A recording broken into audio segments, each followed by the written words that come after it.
Szeretettel köszöntök mindenkit, sziasztok! Ma egy kis bottom feeder moddal, Squonker moddal fogunk megismerkedni. Egy műanyag Squonker moddal, a Swapiamo cég kis bottom feeder modjával. Mi az alapvetően én is használtam, jutottam hozzá, de annyira megtetszett a kidolgozása, hogy úgy gondoltam, bemutatom nektek. A Swapiamo egy olasz cég, akik elsődlegesen 3D nyomtatott bottom feeder modok gyártásával és modházak gyártásával foglalkozik, de elérhető a repertoárjukban fa mod is, egy fából készült bottom feeder mod. Fetes, illetve full meha kivitelben, ez ugye a V8,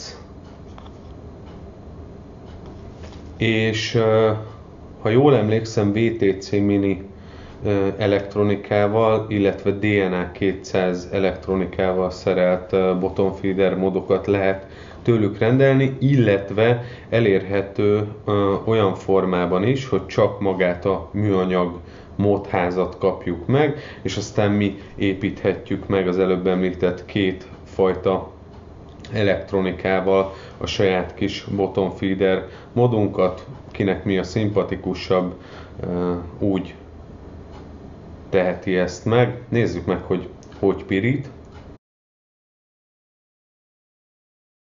Nagyon kis kompakt készség, nekem nagyon megtetszett, egyébként ez az első bottom feeder modom, de tényleg nagyon kis kéz és zsebbarát készülék, de nézzük meg a kamera alatt, hogy milyen is a kidolgozása, hogy van összerakva, és aztán majd a végén mondunk rá egy verdiktet.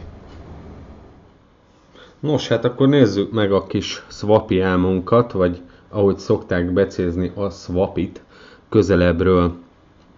Alapvetően, ami nekem megtetszett ebben a kis módban, az maga a kidolgozás minősége, illetve az, hogy az egyértelműen látszik és egyértelműen érződik rajta, hogy ez nem egy elkapkodott, hanem egy nagyon is átgondolt konstrukció, mindennek megvan a helye, mindenre gondoltak a tervezők, és tényleg nagyon jó kézben tartani, nagyon jó fogást biztosít, és tényleg benne a házban is át van gondolva, megvan mindennek a helye. Nem tudom, mennyire látszik így a kamerán keresztül, bár most a fókusz egész jól működik, de a két nagyobbik lapja az recézett, tehát ezáltal is nagyon jó fogást biztosít. Maga a tetején egy, ha jól tudom, jól tévedek, akkor egy 22 mm-es feddedi 5-10 csatlakozó lakik, de ezt rögtön le is ellenőrizzük, a 22 mm az biztos, ha nem feddedi, akkor majd legyetek kedvesek, javítsatok ki. Van rajta egy ógyűrű, ami tömít nekünk, és teszem hozzá halkan, hogy tökéletesen teszi a dolgát, viszonylag egyszerűen ki lehet pattintani és ki lehet takarítani alatta, úgyhogy ez teljesen rendben van. Maga a nyomógomb az már nem az eredeti nyomógomb, ezt én raktam bele, mert úgy került hozzám ez a készség, hogy a gomb nem működött. Nem tudom, hogy sikerült touchra tenni, vagy hogy sikerült annyira leoxidálni, hogy már nem biztosította a kontaktot, de amióta ezt kicseréltem, azóta most már közel másfél-két hónapja, azóta tökéletesen teszi a dolgát. Maga az ajtó, mágnesek fogják ugye bottom feederhez, vagy bottom feederről lévén szó, mágnesek tartják a helyén, összesen 6 darab, amiből egy hiányzik, ezt nekem majd pótolnom kell. Ugye két mágnes az ide, ez a másik kettős csatlakozik, a másik 4 mágnes pedig az akkuhoz biztosítja magát a a csatlakozást, és azért mutatnám ilyen 1 centiről leejtve tökéletesen a helyére klattyan maga az ajtó, és ezért kell hozzá erőt kifejteni, hogy le tudjuk pattintani, tehát ez nem fog így magától lepotyogni, tehát teljesen jó és optimális, kényelmes az a kontakt, amit ezek a mágnesek biztosítanak. Elég zsufis a ház, de ugye egy 18650-es cellával üzemel maga a készség. Ebben egy Super Soft Bottom Feeder Flask névre hallgató flaska van, amit én a Vape 42-nél szereztem be. Nagyon elégedett vagyok vele, tökéletesen lehet tölteni, bár ez most tele van, de megpróbálom úgy megmutatni, hogy ne likvidezzek össze mindent. Elég nagy betöltőnyílása van, mutatom, oda teszek mellé egy általános használatú flaskát, tehát ez tökéletesen belefér, és nagyon jól lehet ebből is tölteni, és hát nyilván maga a zárása és a visszahelyezése is nagyon egyszerű.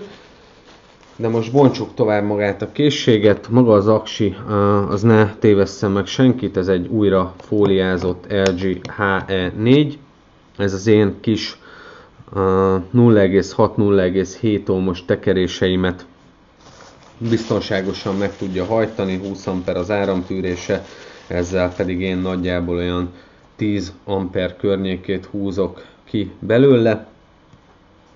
És ugye, amit mondtam, hogy kívülről jó a kidolgozása és egy átgondolt eszköz, az belül is tökéletesen visszaköszön.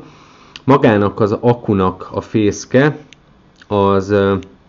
maga az akku negatívja ide bele van nyomtatva, tehát ezáltal nem tud az akku jobbra-balra mozogni. Vissza is dobom egy pillanatra magát az aksit, és megmutatom, tehát hogy tökéletesen ott van, és nem tud mozogni jobbra-balra, körbe-körbe pörög, de az senkit nem zavar.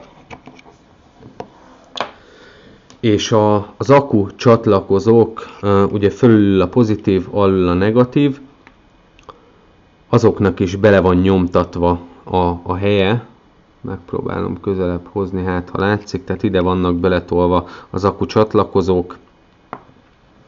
Ugye itt ül a flaskánk, hogyha ezt kipattintom belőle, akkor, és ezt most félre is teszem, ugye itt is látszik egy kis bemélyedés, illetve itt alul is 2.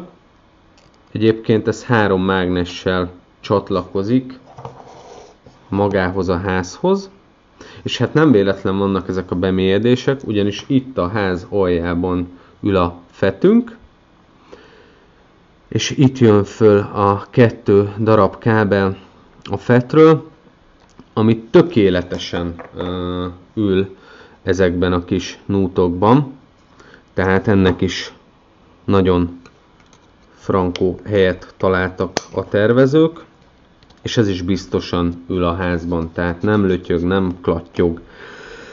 Tudom, hogy a gomb az elég szarul néz ki, majd ha egyszer lesz időm és kedvem, akkor ki fogom javítani, de azt talán látszik, hogy zárlatra semmi esély nincsen. Rakjuk is össze. Maga a flaska behelyezése az nagyon könnyű, bármennyire is mini a készség.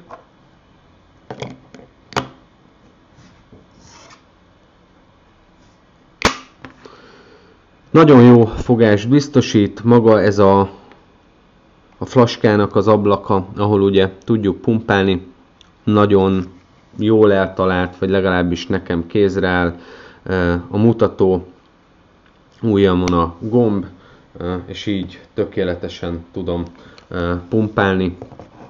Én jelen pillanatban ezt egy Origen Little klónnal használom, azért mert ezzel kaptam, de ez egy borzasztó jó kis dripper kazán, amilyen pici, olyan fantasztikus, tényleg minden szó igaz róla, amit a review-kban hallotok. Úgyhogy abban teljesen biztos vagyok, hogy be fogok belőle szerezni egy eredetit. Megmutatom a tekerést, amivel én használom. Ez gyakorlatilag sima 0.28-as kantál, 2-es magon 6 menet. Én beletömtem elég sok wattát, így gyakorlatilag egy 6-8 slukra elegendő watta pufferem van. És hát az látszik, hogy elég jól is pirít a készség, és még egyszer mondom, az íze az valami fantasztikó.